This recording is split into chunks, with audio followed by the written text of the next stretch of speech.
Jadi informasi dari Kemenkes, data yang diambil dari SISDMK itu per 1 April 2022. Dari data ini kan usulan SISDMK yang dari rumah sakit itu masuk 536 orang. Itu berdasarkan tes. Jadi untuk data-data yang di SISDMK nanti akan kita berikan dan bisa dilihat di sini. Ya. Jadi buat kawan-kawan nanti bisa dilihat. Jika tidak ada, maka harus kita lengkapi data-data. Jadi ke depan di SISDMK itu lengkap. Jadi kalau ada P3K tahun depan,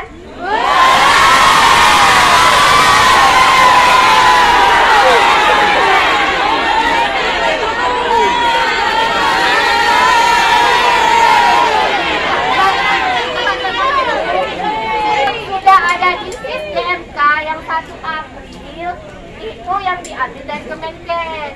Jadi kan ada data yang nggak ada yang lengkap. Tolong ya, pertanyaan ini nanti akan dijelaskan ya sama Kasubag Kepegawaian yang meliput langsung. Ya. Bu, usul. Kalau kami tidak bisa masuk semua, maka ya udah lewat. Jangan ada yang bisa ikut ujian. Terima kasih atas usulannya. Nanti pokoknya setelah ini kita akan tempelkan di bagian. Jadi tolong dilihat dari 536 orang. Coba dilihat siapa-siapa yang tidak terdata. Seperti itu ya. Nanti untuk teknisnya akan kita dengarkan penjelasan dari Kasubag Kepegawaiannya langsung. Baik, kepada Kasubag. Keputusan Kementerian Pusat untuk mengambil cut-off data. Tidak ada yang bisa melanggarnya atau tidak ada yang bisa melewatinya karena itu sudah keputusan dari Kementerian Pusat. Mereka mengambil data cut-off 1 April 2022. Saya ulangi, cut-off data 1 April 2022. Di situ ditemukan bahwa adik-adik semuanya mencoba melengkapi. Ya, mau mencari solusinya, bukan mau dan Kementerian Pusat kemarin ikut dengan kami seluruh provinsi, ya seluruh Faskes. Maka di situ melibatkan BKPSDM Kabupaten Kota. Ya, jadi untuk pertanyaannya, kenapa bisa ada yang lewat dan tidak ada lewat? Kan itu, yang seatnya bahkan bermasalah lewat, yang seatnya tidak bermasalah tidak lewat. Kan itu jadi pertanyaan. Kami selaku pengelola juga akan menanyakan ini besok hari Rabu dengan Kementerian, ya, karena kami itu sampai maghrib hari Sabtu tidak menemukan jawaban dari Kementerian kenapa itu bisa terjadi. Ya, kenapa itu bisa terjadi? Kenapa datanya masih sembraut pun itu bisa lewat? Yang nggak sembraut nggak lewat. Jadi belum ada datanya atau belum ada jawaban dari Kementerian Pusat. Ya, besok hari Rabu saya akan bertolak kepada Aceh mewakili dari rumah sakit untuk menanyakan itu. Solusi sekarang yang kita akan berkoordinasi dengan dinas provinsi. Bu, maaf Bu, bisa bekerja. Belum bisa. Bukan nggak bekerja. Ya, mohon tenang ya. Saya mau langsung kepada inti persoalan. Mohon dipahami. Yang kita dapat informasi yang pertama sekali, kewenangan dari Faskes kita itu adalah menginput data di SISDMK. Kemudian data itu diverifikasi di tingkat kabupaten oleh Dinkes.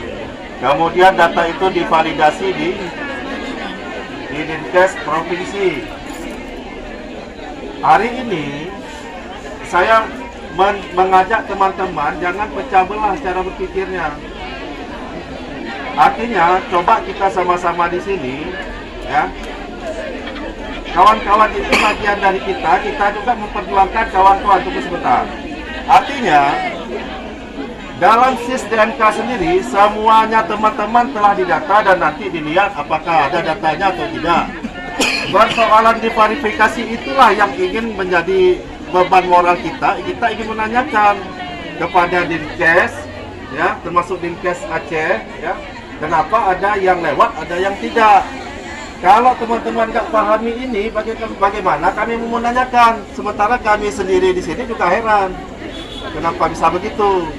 Jadi makanya saya WA di grup itu, mohon beri waktu kita untuk mencari tahu, mencari informasi yang valid, karena tugas-tugas kita di tingkat Vaskes ini di rumah sakit untuk input sudah selesai. Ini bicara aplikasi. Tapi tolong jangan kawan-kawan terpancing untuk terpecah belah konsentrasinya. Kami tidak berpecah belah. Artinya begini. Maaf dulu, maaf. Tidak pernah berpecah belah. Kami hanya menuntut hak kami. Iya. Saya pahami, ya. Saya ini karena ingin mendengar dan memediasi apa yang menjadi harapan dan pikiran kawan-kawan. Nah, kalau memang kita sependapat, ya, saya ingin bertanya kepada kawan-kawan, ya, tolong dijawab sedikit. Saya ingin bertanya, data sudah kita masukkan di SIS-DMK, itu aplikasi. Yang verifikasi data itu Dinkes, yang validasi itu Dinkes Aceh. Kita di sini mau lakukan apa ini? Makanya kami berusaha, seperti yang kita sampaikan Bu Eris tadi,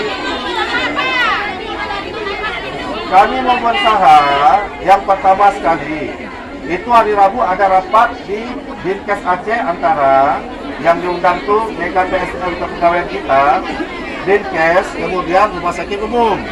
Saya tugaskan ke Subak Kepegawaian ini untuk langsung tanyakan ke Dinkes Aceh terhadap persoalan ini, informasinya seperti apa sebenarnya.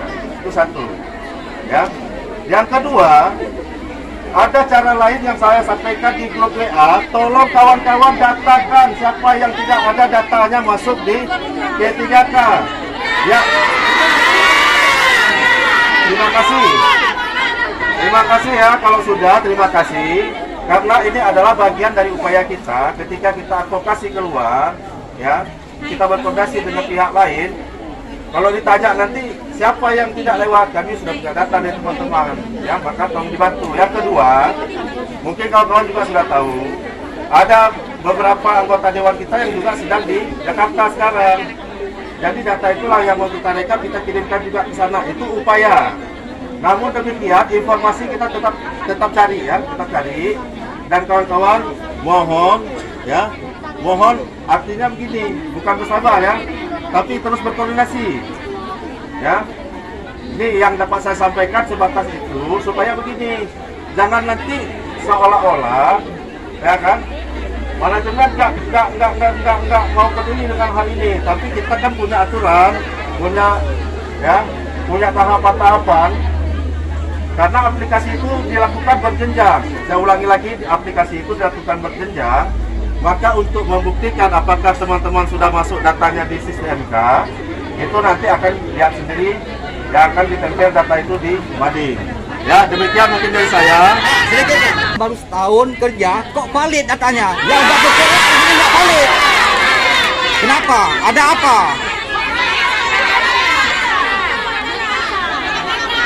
Nah, tadi sebenarnya kalau kita berlapang dada, berpikiran sedikit, dengar ini saya ngomong, sabar. Tadi Bu Eris kan sudah kasih tahu. Kalau kalian tadi pahami, kami juga bingung di sini. Kami juga ingin menanyakan hal tersebut. Kami juga heran, kenapa kok bisa begitu? Karena itu aplikasi datanya itu bukan Rumah Sakit Umum Daerah yang buat, Kemenkes yang buat.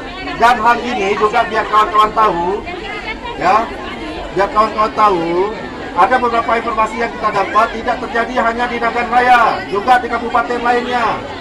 Seperti ini. Tapi saya suka merasa. Inilah upaya kita untuk telusuri. Kan saya udah kasih tahu, ini kita upaya telusuri kenapa. Tapi saya suka kayak rumah sakit Meraksa, Melabu. Saya suka, satu pun nggak terdaftar. Jadi nggak ada yang disalahkan. Saya suka seperti itu. Satu pun nggak terdaftar. Kenapa kita begini? Data dari 2014 sudah tidak ada makan ini. Karena masalahnya. Kenapa yang di bagian THR di manajemen terdaftar? Kenapa kita enggak? Kenapa? Ada apa? Boleh saya minta sedikit ya, supaya tidak salah paham. Ini semua ya dengar. Satu, data awal itu masuk dari sistem yang diinput di rumah sakit. Dua, data tersebut diverifikasi oleh Dinkes. Tiga, data tersebut divalidasi oleh Kemenkes. Sekarang untuk membuktikan apakah betul teman-teman datanya nggak ada di sistem BK, nanti dia sendiri akan di-print. Supaya kita tidak saling ada curiga-curiga seperti itu ya. Oke. Satu lagi. Orang yang mati STR kenapa lewat? Apakah bisa rumah sakit menampung yang ada STR? Rumah sakit ini bisa menampung yang ada STR?